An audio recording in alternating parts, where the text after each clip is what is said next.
ya de la manera más razonable, más plausible, para que todos se entiendan y, lo más importante, utilicen los términos que no son difíciles, no son difíciles. Ustedes utilizan los términos adecuados, por supuesto, los abogados o la gente que conoce derecho, pues les van a mirar, les van a respetar.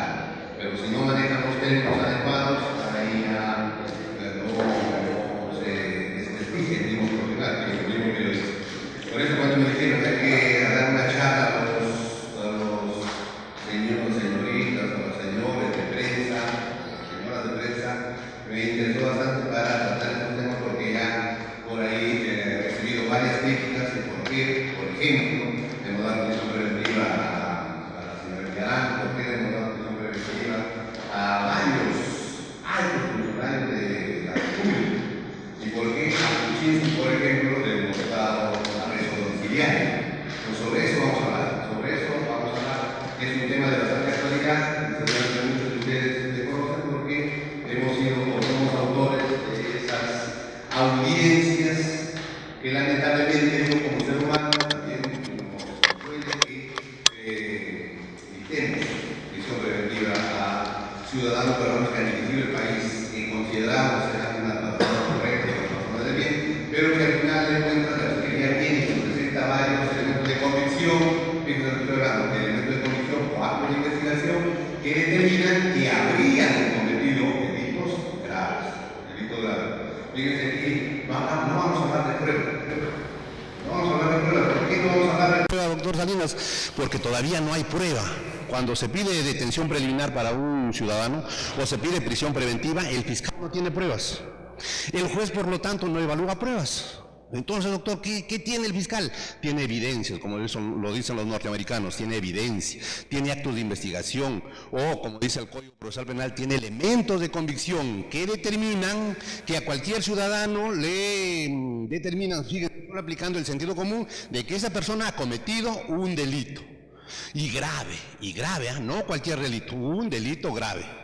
Y segundo, tiene elementos de convicción o actos de investigación que determinan que ese señor, si le dejamos en libertad, se va a ir del país, se va a escapar. ¿Y por qué, doctor, le tienen que privar su libertad para que no se escape? Porque si se escapa, el Estado peruano tiene que gastar miles de dólares para, por ejemplo, hacer el proceso de extradición y a ver, por ejemplo, ahora, a ver si Estados Unidos nos entrega a un investigado. Fíjense, el Estado tiene que hacer más gasto. Y con el riesgo de que Estados Unidos, por ejemplo, y ustedes saben por qué me estoy refiriendo a Estados Unidos, nos deniegue, diga que no nos entrega. Oiga, doctor, y si no viene ese ciudadano aquí, ¿qué pasa con el proceso penal del Perú? Se frustra. ¿Cómo que se frustra? No puede terminar normalmente, en forma natural, es decir, no le podemos sentenciar. Es decir, el juez no puede dictar una sentencia, ya sea condenándolo o absolviéndolo. ¿Por qué? Porque de acuerdo a nuestro sistema jurídico, no se puede condenar a una persona en ausencia. Tenemos que tenerlo presente. ¿Entienden? Entonces, si no lo tenemos presente, ¿qué hacemos nosotros con el proceso penal? Tenemos que archivar provisionalmente. ¿Qué se dice? Se dispone por medio de una resolución que se reserve el proceso hasta que el procesado, en este caso ya sería el acusado, se entregue voluntariamente o la policía lo detenga. Pero si eso no ocurre, doctor, el proceso penal no termina, sigue reservado ahí ya, por años. Hay muchos casos donde están reservados los procesos por años. Y en el transcurso del tiempo, por supuesto, vamos a hablar así, extingue, se habla jurídicamente extingue, pero aquí mata la acción penal. Por ejemplo, ahora ya habrán escuchado noticias de que los hermanos del expresidente Fujimori están pidiendo la extinción de la acción penal. ¿Por qué? Porque cuando se iniciaron su proceso, se ordenaron su captura, pero estos señores ya estaban en Japón. Y en Japón no lo hemos podido traer, fíjense. Pese a que el Estado ha hecho los intentos por medio de los procesos de extradición, no han venido. Oiga, doctor, ¿y su proceso? Está por extinguirse. ¿Por qué? Por el transcurso del tiempo, extingue la acción penal. Fíjense, sobre esos temas vamos a compartir con ustedes y por supuesto lo vamos a hacer en forma breve porque yo sé que ustedes quieren preguntar. Eso sí, yo le voy a contestar de todo, pero no de los casos que están vigentes, no de los casos donde todavía no se ha determinado bien su situación jurídica de los procesados. Esa es la única limitación. Después pueden preguntar de todo, Entonces yo Voy a hacer una pequeña charla de media hora y después unos 15 o 20 minutos para que ustedes realicen sus preguntas y les vamos a contestar. Les vamos a contestar. Fíjense, lo primero que nosotros, el ciudadano peruano, tiene que saber es que en el Perú se está haciendo un proceso penal diferente a lo que se hace en Chile, diferente a lo que se hace en Colombia, diferente a lo que se hace en Brasil, diferente a lo que hace en Estados Unidos. Nuestro proceso es diferente. Por ejemplo, ahora están criticando al juez Moro, al ex juez Moro, que ahora es ministro, en Brasil. Están diciendo que él habría actuado mal porque estaba coordinando con los procuradores, incluso estaba coordinando con los fiscales. Fíjense, ¿cuál es nuestra posición? Nuestra posición es que en Brasil el juez es instructor. ¿Qué es instructor? Nosotros lo hemos tenido en el Perú, o todavía tenemos algunos jueces instructores, pero ya se están extinguiendo. ¿Qué significa el juez instructor? El juez investiga, el juez recaba la prueba, el juez hace actos de investigación. En otras palabras, para que ustedes me entiendan, hace de fiscal. Tiene el mismo parangón que aquí el doctor Domingo Pérez, por ejemplo, que actúa los actos de investigación, pide prisión preventiva. Entonces el juez instructor es el que hace. Lo que hace aquí Domingo Pérez, lo que está haciendo ahora Domingo Pérez en el caso peruano, lo ha hecho Moro en su oportunidad allá.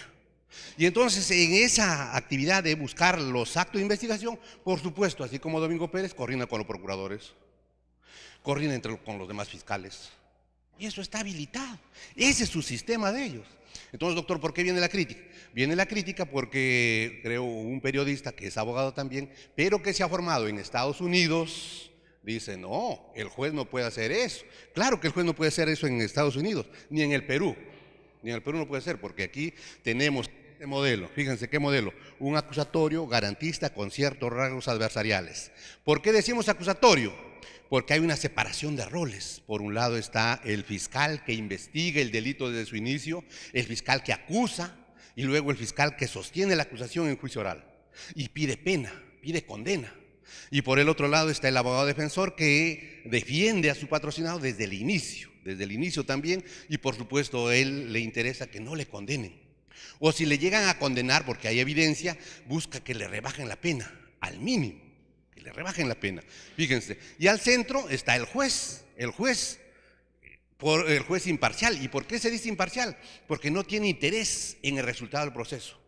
No le interesa si va a condenar o absolver. Lo que le interesa es evaluar, a ver qué actos de investigación tiene la Fiscalía, o qué actos de investigación ha aportado la Procuraduría Pública, o qué actos de investigación ha aportado el abogado defensor. Y de ese cúmulo de información, el juez, como cualquier ciudadano, saca su conclusión. Y con sus conocimientos jurídicos, por supuesto, afirma si hay delito y luego afirma si hay responsabilidad penal y por lo tanto condena.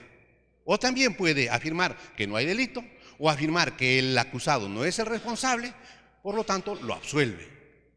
Fíjense, ¿entienden? Entonces, ese es nuestro sistema jurídico. El fiscal es el que investiga, el juez al final es el que decide y el abogado defensor es el que defiende y trata de buscar los actos de investigación para defender a su patrocinado y no le encuentren culpable. Ese es nuestro sistema jurídico. Doctor, en el sistema jurídico de Brasil es totalmente diferente. Ahí el juez instruye, el juez investiga. Y esto le digo para que ustedes vayan entendiendo por qué Moro, por ejemplo, ha hecho lo que ha hecho, coordinar con los procuradores. Por supuesto, si a él le interesaba que se actúe la prueba. Fíjense, él imponía la prisión preventiva, incluso sin pedido del fiscal. Aquí nosotros lo hemos tenido. Ustedes muchos de repente también han seguido los casos con el código anterior. Por ejemplo, el código anterior, ¿en dónde se ha aplicado? En el caso Ecoteva. ¿Han escuchado el caso Ecoteva? Ahí se ha aplicado un código, el código de 1940. Entonces, fíjense ahí cómo iniciaba ese proceso. El fiscal formalizaba denuncia sin pedir siquiera prisión preventiva. Y el juez, una vez que recibía la denuncia, por supuesto evaluaba los elementos de convicción que adjuntaba el fiscal, y él, fíjense, sin que le pida a nadie, ordenábamos, porque yo también estaba ahí, ordenábamos prisión preventiva. Pero eso con el nuevo modelo ha cambiado, eso ya no se puede hacer, ¿entiende? Entonces, ese es nuestro modelo. ¿Y qué es la medida coercitiva? ¿Saber qué son las medidas coercitivas en general? ¿Qué son las medidas coercitivas? Es decir, ¿qué es la prisión preventiva? ¿Qué es el embargo? Porque también el embargo es una medida coercitiva. ¿Qué es la incautación? Son medidas coercitivas. Entonces dice, fíjense, que las medidas coercitivas constituyen actos procesales de restricción de derechos fundamentales, como cuáles, doctor, el derecho a la libertad o el derecho a la propiedad. Se restringen derechos fundamentales. ¿Cuándo? ¿Cuándo? Se disponen con la finalidad de que el investigado no realice actos perjudiciales al proceso. Fíjense, actos perjudiciales al proceso. ¿Cómo qué, doctor? Luego vamos a ver en forma breve. Se puede fugar, doctor, y si se fuga, se perjudica el proceso, como ya les dije al inicio. ¿Por qué se perjudica? Porque se frustra el proceso. Se tiene que reservar el proceso hasta que venga o hasta que la policía pase a detenerlo. Si eso no sucede, el proceso no avanza, no va a haber sentencia, ni absolutoria ni condenatoria. ¿Por qué? Porque no se puede, hacer un juicio en ausencia del investigado.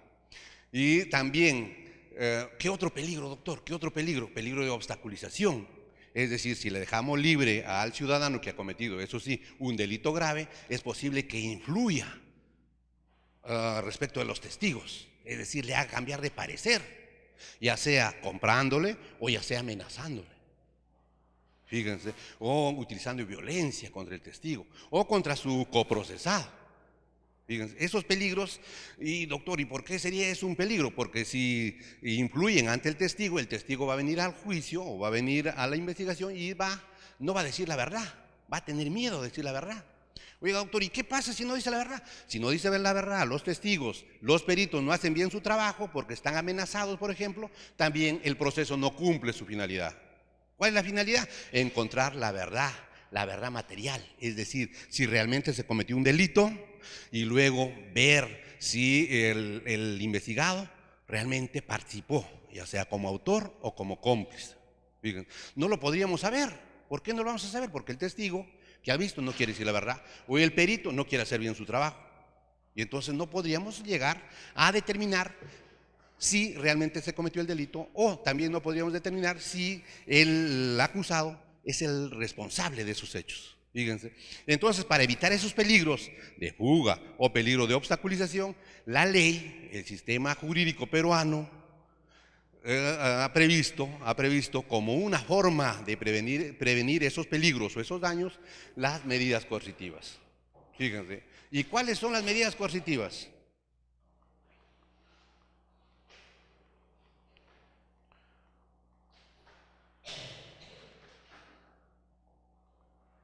Vamos a ir referente a las medidas coercitivas porque esto lo vamos a dejar para ustedes. Está explicado cuáles son los supuestos en que se deben dar, pero cuáles son las medidas previstas en el Código Procesal Penal, que lo estamos aplicando aquí en el Perú desde el año 2006 hacia adelante. Aquí en Lima, en todos los casos de crimen organizado, en todos los casos de corrupción de funcionarios, estamos aplicando este Código Procesal Penal del 2000, fíjense, del 2004. Entonces, ¿cuáles son las medidas coercitivas? Las más comunes: detención preliminar judicial. Detención preliminar judicial cuando el fiscal está recién investigando un caso, encuentra un elemento de convicción fuerte, en el sentido que determina que el investigado ha cometido un delito grave y hay peligro de que influyan los testigos o hay un peligro de que fugue, pide detención preliminar judicial. Pide detención preliminar judicial. Y por supuesto, una vez que lo solicita al juez, el juez, fíjense, sin audiencia, en forma sorpresiva, puede dictar la detención preliminar judicial. Es una detención, es una privación de la libertad urgente. ¿Cuándo se da eso? Cuando, por supuesto, el fiscal ha adjuntado elementos de convicción fuertes. ¿Qué significa fuertes? En el sentido de que cualquiera se da cuenta que efectivamente ha cometido el delito, y que cualquier delito, delitos graves. Ahora, después les voy a decir por qué insisto en delitos graves. ¿Por qué insisto en delitos graves? Estas medidas no son para, por ejemplo, unas lesiones, no son para los delitos culposos, sino para delitos graves. ¿Cuáles son graves? Las colusiones, los cohechos, el tráfico ilícito de drogas, los homicidios, Las violaciones, pero de menor, de menor. Doctor, una violación de mayor, yo incluso no daría detención ahí. No daría detención. Doctor, en los homicidios, ¿cuáles tendríamos que dar prisión preventiva? Los homicidios calificados. Doctor, y los homicidios simples, yo como juez incluso no daría detención, no daría prisión preventiva, porque hay otras medidas coercitivas que debemos echar mano. Fíjense. Entonces, por eso yo digo, solamente delitos graves. ¿Y cuáles son los delitos graves? Estos casos, a ver, para que ustedes se ubiquen. Doctor, ¿cuáles son esos delitos graves? Todos los delitos que vemos en la Sala Penal Nacional, mejor, antes Sala Penal Nacional, ahora Corte Superior Especializada en Delitos de Crimen Organizado y Corrupción, y los delitos que hemos visto antes en el sistema anticorrupción y ahora, por supuesto, ha sido absorbido por la Corte, todo lo que vemos allí es grave. Son delitos graves. Nosotros no vemos lesiones, no vemos homicidio, no vemos violaciones, ni de menor, no vemos violaciones. Entonces, ¿qué ven, doctor? Vemos corrupción de funcionarios. Con estos que se ha destapado a raíz de las investigaciones de Odebrecht, esos delitos. Oiga, doctor, ¿y por qué esos delitos son graves? Por el perjuicio enorme que se ha ocasionado al país. Al país. Y nosotros, los jueces, por ejemplo, no dejan de ser ciudadanos, también saben cuándo es delito grave y por qué decimos que se ha perjudicado al país, por los millones de dólares del que se habla en los casos, del que sabemos también. Por eso en Brasil incluso ya han sido condenados los responsables, y esos condenados se han sometido a la colaboración eficaz y están dando información que ustedes muy bien lo conocen. ¿Qué más vemos en la Corte Superior Especializada? Tráfico ilícito de drogas. Pero doctor, ¿por la venta de 1 kilo, 2 kilos, 3 kilos? No. Por el tráfico de toneladas de droga, o media tonelada de droga. Esos casos vemos, fíjense. ¿Qué más vemos? Vemos terrorismo. Fíjense, que ha ocasionado bastante daño, pero doctor, ¿eso ya se acabó? No, todavía tenemos en el BRAE a los hermanos Quispe Palomino que están utilizando el terrorismo para perjudicar todavía al Estado. Fíjense, esos delitos vemos. Y entonces en esos delitos, por supuesto, el día a día es ver si aplicamos las detenciones preliminares o aplicamos las prisiones preventivas. ¿Por qué? Porque si le dejamos, si no aplicamos estas medidas, ya nos ha pasado, que se nos han ido, se va el investigado, se va el investigado. ¿Y qué está pasando con las investigaciones? No avanzan porque no tenemos al investigado. Fíjense el perjuicio que a veces se ocasiona cuando no sabemos aplicar bien las medidas coercitivas. Otra, prisión preventiva, que como les decía al inicio, se puede llegar hasta más de 4 años, más de 4 años de pena privativa de libertad, solamente cuando en la investigación del delito. Todavía no hay juicio acá, todavía no hay sentencia. Aquí es para efectos de investigar el delito. Luego tenemos la incomunicación, es decir, se prohíbe a que el imputado, a que el investigado se comunique con otro coimputado o se comunique con otro testigo o con otro perito. Doctor, ¿le podemos prohibir que se incomunique con su abogado? No, con el abogado sí no podemos poner esa medida de que no converse con su abogado. Eso sí afectaría un derecho, que es derecho de defensa. El abogado sí tiene que conversar constantemente con su patrocinado. Fíjense, otras medidas, la comparecencia simple, comparecencia con restricciones, y otra medida, detención domiciliaria. ¿Y cuándo se impone detención domiciliaria a un investigado? Cuando el investigado, y así lo establece la ley, en forma clara, y seguramente muchos de ustedes han revisado, ¿qué dice? Mayores de 65 años. Otro, con enfermedad grave. Y otro para las damas, cuando esté en estado de gravidez, es decir, en gestación. Es decir, una mamá que está en estado de gestación comete un delito grave, por ejemplo, un parricidio o, por ejemplo, un homicidio calificado, ¿qué le tenemos que dar? Comparecencia, detención domiciliaria. Oye, doctor, ¿y por qué? ¿Por qué no va al penal? No, por el riesgo que puede ocasionarle a su salud si le mandamos al penal. No es que no hay los cuidados necesarios para que culmine su gestación cuidando su salud de ella y del bebé o de la bebé. ¿Entienden? Por eso esa es la razón por la que si una mujer embarazada comete un delito grave, ahí está la medida que se le va a imponer, detención domiciliaria. Detención domiciliaria. Otro, internación preventiva. Ya estos son para los que sufren anomalías psíquicas, a los que normalmente conocemos como orates, que cometen delitos graves. No le podemos internar en los penales, sino se le interna en forma preventiva en los hospitales psiquiátricos, por ejemplo. Para eso están el Arco Herrera. Otro, impedimento de salida del país. Es otra medida que se puede imponer. Se puede imponer que se ordena a la Policía Nacional de que no deje salir a ese ciudadano investigado del país. ¿Es una medida segura? No. Y ahí saben, un ex juez supremo evadió esa medida, por ejemplo. El impedimento de salida del país es fácil de lesionarle en el país porque hay muchas zonas de frontera que no tienen resguardo. Pero fíjense, en este caso del ex juez que les menciono, salió incluso por la frontera, por una zona de control. Una zona de control. Igual, ¿no? Es decir, no es muy segura para estos delitos graves. Otra, suspensión preventiva de derechos. Pero doctor, ¿solamente esas son las medidas coercitivas? No, también, las medidas que les acabo de mencionar son medidas coercitivas de carácter personal, que atacan directamente los derechos, el derecho a la libertad del investigado. Pero también le podemos atacar fíjense, su patrimonio, su propiedad. ¿Por medio de qué medida, doctor? El embargo. El embargo. Pero el embargo se da para efectos de el pago de la futura reparación civil. Se embargan bienes, se embargan dineros depositados en los bancos. Otro, la orden de inhibición es otra medida nueva en nuestro sistema jurídico. ¿Qué significa la orden de inhibición? Es decir, una persona tiene su casa inscrita en los registros públicos. Y por supuesto, doctor, ¿le podemos embargar nomás? Sí, le podemos embargar. Pero con el embargo todavía ese investigado puede vender. Puede vender. ¿Por qué? Porque el comprador le dice, que mi casa está embargada. Lo compra de esa forma, el que lo compra dice, sí, ya, yo asumo también el embargo. Fíjense, lo puede transferir.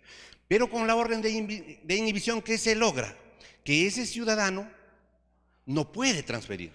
Por más que el comprador diga, yo asumo todos los embargos, no lo puede transferir. La orden de inhibición es prohibir al investigado transferir su propiedad a otra persona. ¿Y esto por qué, doctor? ¿Por qué se ha hecho?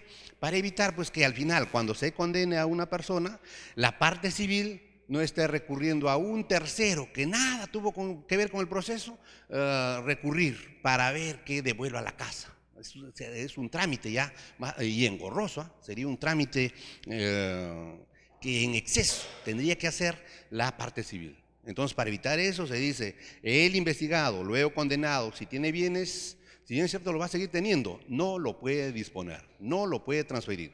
¿Para qué? Para que en la eventualidad que lo condenen, la parte civil se dirija a él y a él le cobre directamente con los bienes. Fíjense, ya no va a estar recurriendo a otro, haciendo otro proceso civil y largo, por supuesto, que se demora, y eso pues para evitar el perjuicio a la parte civil. Otro, el desalojo preventivo. Por ejemplo, en los delitos de usurpación se puede, una vez que se formaliza investigación preparatoria, el fiscal puede pedir el desalojo preventivo del usurpador. Y no solamente el fiscal, también la parte civil puede solicitar que se desaloje al usurpador en forma inmediata. Fíjense, todavía no hay sentencia aquí, estamos empezando en la investigación y se puede solicitar el desalojo preventivo. O la administración provisional, también la administración provisional significa la entrega inmediata del bien. Otras medidas anticipativas para evitar la permanencia del delito, la prolongación de sus efectos. Otras medidas, fíjense, contra las personas jurídicas. Otras medidas, pensión alimenticia anticipada. ¿Cómo es eso de pensión alimenticia anticipada? Es decir, por ejemplo, hay un caso de violación sexual y como consecuencia de la violación sexual, la víctima ha salido embarazada y ha tenido un bebé. Y entonces al investigado todavía se le está investigando. Como el niño no puede esperar, necesita alimentos. ¿Quién va a correr con los alimentos? Se le puede aplicar que se puede disponer que el investigado dé una pensión, por supuesto, preventiva, una pensión anticipada. Fíjense. Otro, la incautación. Esto de la incautación, si quiero detenerme un momento para decirle lo siguiente. En casos de crimen organizado, con la ley 30.077 se dispone, fíjense, ¿qué se dispone? Que cuando hay una empresa involucrada en un delito grave, la fiscalía con la policía interviene la empresa y inmediatamente, fíjense, cierran la empresa y inmediatamente la policía se lleva toda la información y todos los incauta todo. Oiga, doctor, y siempre nos dicen, doctor, ¿por qué actúa así la policía? Porque el objetivo de la ley, del sistema jurídico, es evitar que la empresa jurídica siga funcionando, evitar que la empresa se dice que está cometiendo delitos, siga cometiendo delitos. Entonces, la forma que se ha previsto, que por medio de la incautación, la policía incauta todo y cierra a la persona jurídica involucrada en delitos graves, Y, por supuesto, no voy a poner casos porque ustedes han dado información de varios casos donde la policía con la fiscalía interviene en una empresa criminal y se lleva todo, incauta todo. Fíjense.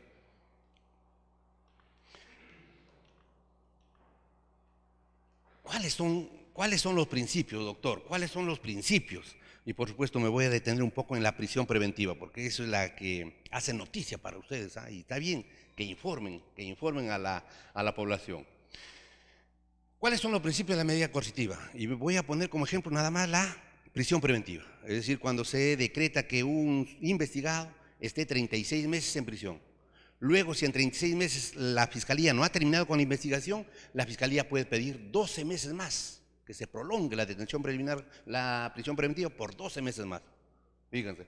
Entonces, ¿cuáles son esos principios en los que el juez se tiene que basar para conceder, es decir, para declarar fundada la petición del fiscal o, en su caso, declararla infundada? Primero, principio de legalidad. ¿Qué significa? Que el fiscal solamente va a solicitar las medidas coercitivas previstas en el Código Procesal Penal. ¿Esto qué significa por otro lado? Que el juez solamente va a imponer la medida coercitiva prevista en la ley penal, no otra.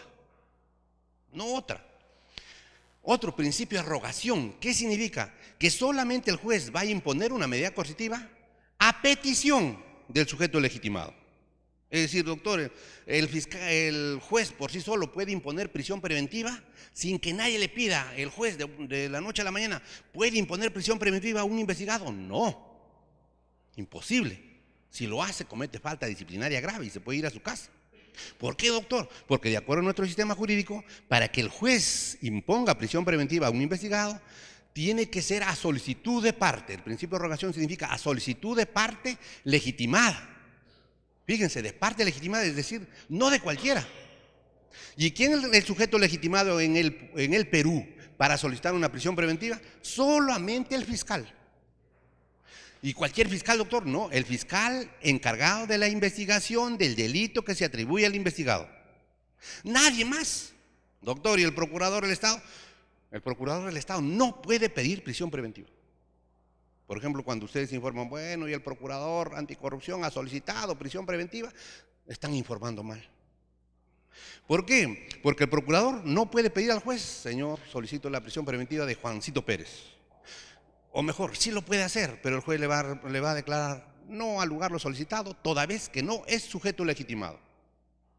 Entonces, los procuradores, ¿qué hacen? ¿Qué hacen los procuradores? Si el procurador está interesado de que un investigado le aplique en prisión preventiva, tiene que ir, yo siempre digo así, haciendo un poco, hablando así en forma coloquial con mis alumnos, tiene que ir al fiscal, tiene que rogarle al fiscal. Tiene que decirle ya, pues fiscal, solicita la prisión en este caso, con estos elementos. Si lo convence al fiscal, el fiscal recién viene al juez. Y por supuesto, si el fiscal viene al juez a solicitar prisión preventiva, el juez lo mínimo que tiene que hacer es convocar a la audiencia. Y dar la oportunidad que hablen, que oralicen sus pretensiones y luego resuelve. Fíjense, ese principio de rogación es importante, que ustedes tienen que saber que solamente el fiscal responsable del caso puede solicitar prisión preventiva. Nadie más, doctor, el presidente de la República, nada. A lo más, el congresista, doctor, va a solicitar prisión, dice que va a solicitar prisión preventiva. Bueno, nada más ir a tocar la puerta al fiscal y a ver si lo convence al fiscal, porque solamente el fiscal puede venir al Poder Judicial. El fiscal nada más puede venir al juez, fíjense. Una limitación enorme, el principio de rogación, es decir, no cualquier ciudadano. Doctor, los periodistas están pidiendo prisión. Nada. Los periodistas tienen que ir al fiscal, convencerle al fiscal, para que el fiscal nos solicite a los jueces.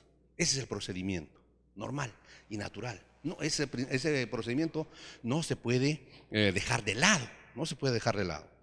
Otro principio de motivación, ¿qué significa? Que una vez que se ha realizado la audiencia ante el juez, ante nosotros los jueces, nosotros sí determinamos que es fundada la pretensión del fiscal, es decir, si le corresponde, le corresponde la prisión preventiva al investigado, tenemos que declarar fundada la pretensión del Ministerio Público, pero para eso tenemos que fundamentar. Es decir, tenemos que, ustedes habrán visto varias resoluciones mías, cuáles, primero se tiene que decir qué hecho delictivo se atribuye al investigado. Y de ahí empezamos. ¿Es un delito grave? Ah, por supuesto es un delito, tiene que ser un delito grave. Y luego hacemos una enumeración, ¿qué actos de investigación ha adjuntado el fiscal? Y por supuesto nosotros concluimos haciendo una conclusión acumulativa o sistemática, concluimos que con todos estos elementos de convicción que nos ha presentado el fiscal y se han oralizado en la audiencia, determinamos que el investigado ha cometido ese hecho grave. Ha cometido ese hecho grave. Y por otro lado, hacemos otro recuento de todos los elementos de convicción que determinan que los peligros, ya sea peligro de fuga o peligro de obstaculización. Y ahí concluimos que a este ciudadano, si lo dejamos libre, es factible que se aleje de la investigación, se esconda o se vaya del país. Y si eso sucede, por supuesto el proceso se frustra, no termina, no avanza. Ahí se tendría que detener hasta que ese ciudadano sea capturado por la policía o hasta que él se presente voluntariamente. Fíjense, entonces tenemos que dar razones por qué se impone prisión preventiva. Otro principio de proporcionalidad. ¿Qué significa el principio de proporcionalidad? Para entendernos todos, solamente se va a privar de libertad a un ciudadano peruano, voy a hablar así en general, cuando a este ciudadano peruano se le atribuye un delito grave. Un delito cuya pena mínima pues sea más de 4 años. Doctor, en tráfico ilícito de drogas que la pena mínima es 15, la mayoría declaran fundada la prisión preventiva. Doctor, pero ¿usted puede solicitar por lesiones leves prisión preventiva? No, oiga doctor, pero sí, tenemos que se puede solicitar prisión preventiva. El fiscal lo ha solicitado. Se puede motivar. Hay razones que determinan que sí, efectivamente él era lesionado. Hay un video que determina que efectivamente él le ha golpeado. Sí, todo eso, pero no pasaría el principio de proporcionalidad. ¿Por qué? Por el principio de proporcionalidad, prisión preventiva solamente para delitos graves. Y este de lesiones leves no sería el delito grave porque la pena es menor a 4 años. Es menor. Doctor, para los delitos culposos, no, pues no puede haber prisión preventiva para los delitos culposos. Y seguramente muchos me están diciendo, están pensando, doctor, pero ¿y en el caso de Miraflores, de la profesora? Eso es un exceso. Fíjense, yo como juez, soy claro, y esto seguramente lo van a pasar en Justicia TV. Ese es un típico ejemplo de lo que habla la Corte Interamericana de Derechos Humanos. Que en el Perú, a veces los jueces abusamos de la prisión preventiva. ¿Y cuándo abusamos de la prisión preventiva? Cuando se impone prisión preventiva a ciudadanos que normalmente cumplen las reglas, normalmente cumplen las normas de la ciudadanía, y por una negligencia que le puede pasar a cualquiera nos puede pasar eso. ¿Qué es eso, doctor? Un delito negligente, un delito que uno no quiere cometer, pero por negligencia o por falta de cuidado ocurre. Y entonces, ¿cómo quisiéramos si a mi familiar comete un delito culposo? ¿Quisiéramos que vaya a prisión? No, si él no ha querido cometerlo. Cosa diferente sería en el caso de Miraflores, la profesora, si se determinara que ella quiso matar a los niños. Ah, eso es diferente, ya no sería homicidio culposo, sería un homicidio doloso. Y por supuesto ahí podría haber la posibilidad que le impongan prisión. Fíjese, todavía la posibilidad. Pero así como está, ahí, por ejemplo, es un exceso. ¿Qué más dice la Corte Interamericana? Que es un exceso porque también hay algunos jueces, algunos colegas míos, que por tráfico ilícito de drogas de 200 gramos o 100 gramos de clorhidrato de cocaína o medio kilo de cocaína, le están decretando prisión preventiva. Eso sí es un abuso. Y entonces la Corte Interamericana, por supuesto, pone esos casos de ejemplo y dice: en el Perú se está abusando de la prisión preventiva. Y por supuesto, ¿qué hacen los abogados de los casos grandes que les digo? De los casos a consecuencia de la corrupción generada por Odebrecht. Salen los medios de comunicación y muchos de ustedes les dan cobertura y dicen: no, los jueces de la Sala Penal Nacional están abusando de la prisión preventiva, tal como dice la Corte Interamericana. Y por supuesto el ciudadano se queda: de verdad, ¿no? Porque todo lo que va al juez Carguancho es prisión, prisión, prisión. Y entonces, pero si al juez Carguancho va a casos graves, casos graves. Y yo, por ejemplo, digo a mis alumnos: cualquier juez responsable, pongamos que no esté Carguancho, cualquier juez joven y responsable y que conoce derecho, aplicaría prisión preventiva. Porque fíjense, ¿a quién le ha dado prisión preventiva a Carguancho? Y no vamos a decir personas que no, todavía hay dudas de que pueden haber cometido. Las evidencias que se dicen en las audiencias son graves. Si, por ejemplo, en esos casos a cualquiera le preguntaran: ¿qué te parece? ¿Habrá o no habrá delito? Cualquiera, no es necesario ser abogado todavía, fíjense. No es necesario ser abogado, cualquiera se da cuenta que ahí hay, pues no sé qué delito será, pero hay algo ilícito, fíjense. Entonces, por el principio de proporcionalidad, solamente delitos graves y delitos dolosos. Los culposos, no, pues a los culposos ya podemos aplicar prisión, pero no prisión preventiva, sino ya cuando le condenemos. Ya cuando le condenemos a 4 años efectiva, ya bueno, recién puede ir al penal un autor de un delito culposo. Pero antes, cuando se está investigando el delito, no es necesario, no es necesario. Fíjense, la profesora, vuelvo a la profesora de Miraflores, porque la profesora tiene trabajo conocido, tiene familia, tiene domicilio, fíjense, todos los arraigos. No, doctor, se va a ir. ¿A dónde se va a ir la profesora? O si se va, es más rápido de traerlo, más rápido. Otro principio, jurisdiccionalidad. ¿Qué significa el principio de jurisdiccionalidad? Que solamente los jueces pueden imponer estas medidas coercitivas. No los fiscales, no los procuradores. ¿Y por qué insisto con esto con ustedes? Porque muchas veces he escuchado por ahí en los medios de comunicación, porque yo veo bastantes noticias a todos los canales. Más cuando yo estoy en el centro de la noticia, veo a ver cómo han enfocado en mi trabajo. Y por ahí escucho: el fiscal impuso prisión preventiva a tal persona, o el procurador impuso prisión preventiva a tal persona. Eso ya ustedes no pueden hacerlo, porque ustedes ya vinieron a esta clase y tienen que decir: solamente el juez puede imponer prisión preventiva, o solamente el juez puede incautar, o solamente el juez puede declarar el embargo, imponer embargos. Nadie más. Doctor, los otros solamente solicitan, requieren nada más. Entonces, si por ahí escuchan: se dio prisión preventiva a tal persona, ustedes tienen que decir: no sé qué juez era, pero el juez le ha dado prisión. No, pero el fiscal ha salido a hablar. Sí, el fiscal ha salido a hablar. Lo único que tiene que decir: bueno, a nuestro pedido, el juez lo ha aceptado y el juez ha motivado la resolución. Y claro, todos los elementos de convicción, dice el fiscal, y eso es así, hemos tenido que proporcionarlo nosotros, porque esa es su función, del fiscal solicitar, pero a la vez solicitar tiene que llevar los elementos de convicción. ¿En qué sustenta su pedido?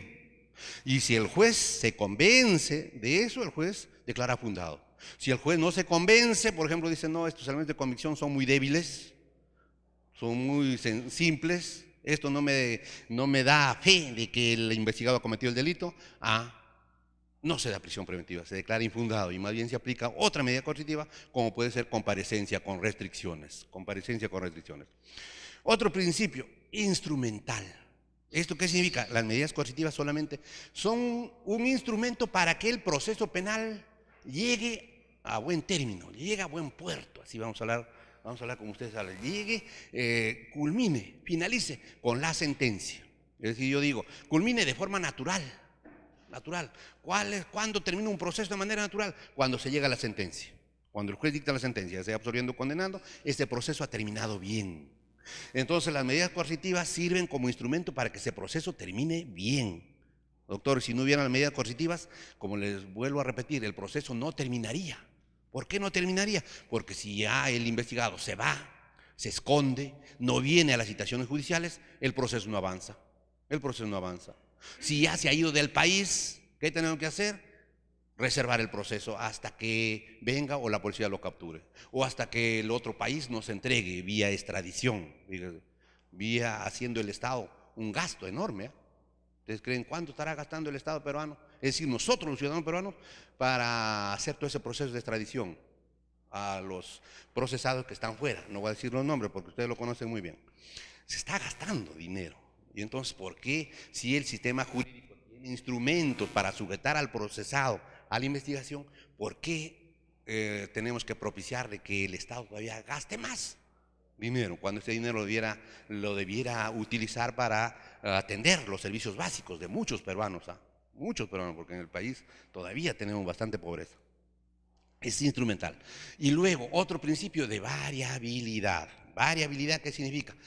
No significa que si le imponemos a un investigado prisión preventiva por 36 meses, de todas maneras va a cumplir los 36 meses. No, porque al mes que le hemos impuesto la prisión preventiva, puede aparecer otros actos de investigación que determinen que el investigado realmente no cometió el delito, o que determinen que el investigado realmente no fue el autor, a lo más habría sido cómplice. O lo que está pasando ahora, luego de un mes de prisión preventiva, el investigado lo piensa bien, bien asesorado, y se somete al proceso de coloración eficaz. Y entonces, si se somete al proceso de coloración eficaz, poniendo como ejemplo este procedimiento, ¿qué tiene que hacer el abogado?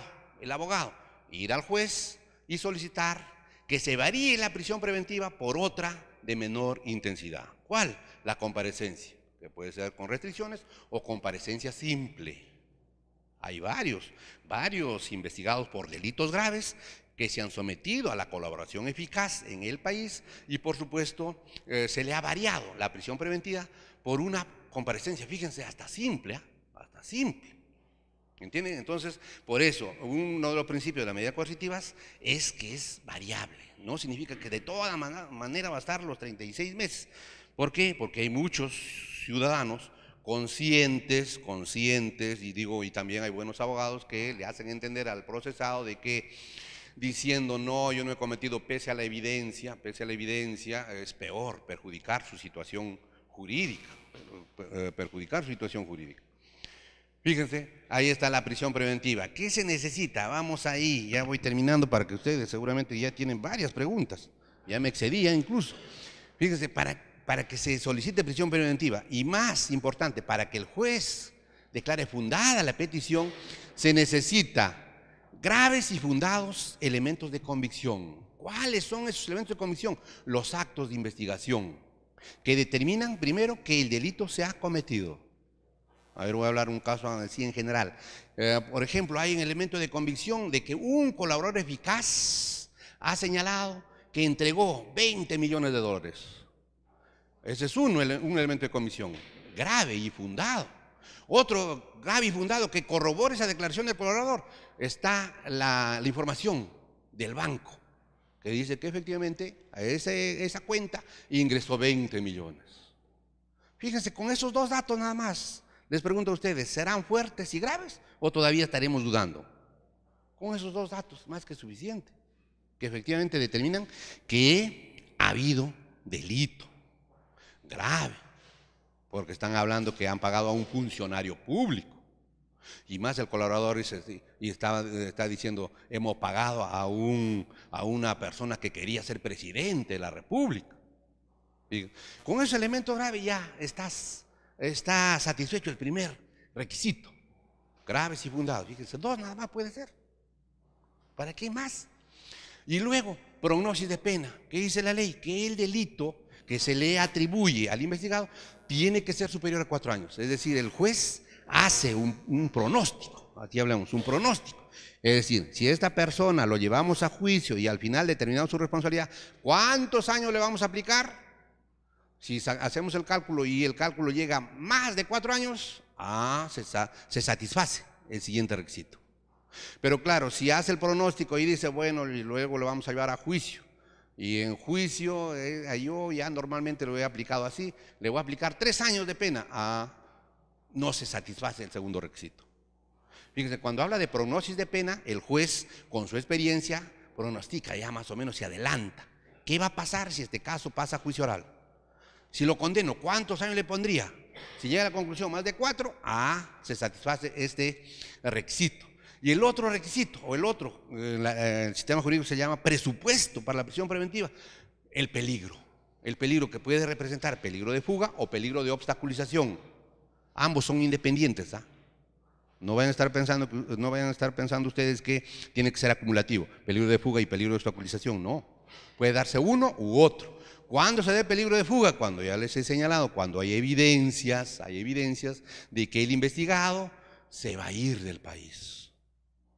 Y cuando hay evidencias que el ciudadano se va a ir del país, hay un caso en concreto, por ejemplo, que la familia está viendo ya que los hijos salgan del país. Es una evidencia fuerte, porque se tiene que presumir, doctor, tenemos que primero determinar que si verdad se quiso salir por el aeropuerto. No, si hiciéramos todas esas experiencias, todos se nos escaparían, ¿no? Uno con los elementos de convicción más o menos presume, a ver, ¿por qué lo está queriendo queriendo sacar del colegio a las niñas y llevarlo a otro país?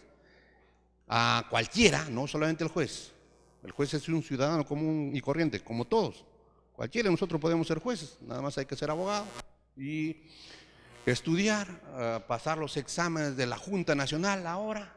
Oiga, doctor, y el Consejo Nacional, fíjense, el Consejo Nacional desapareció.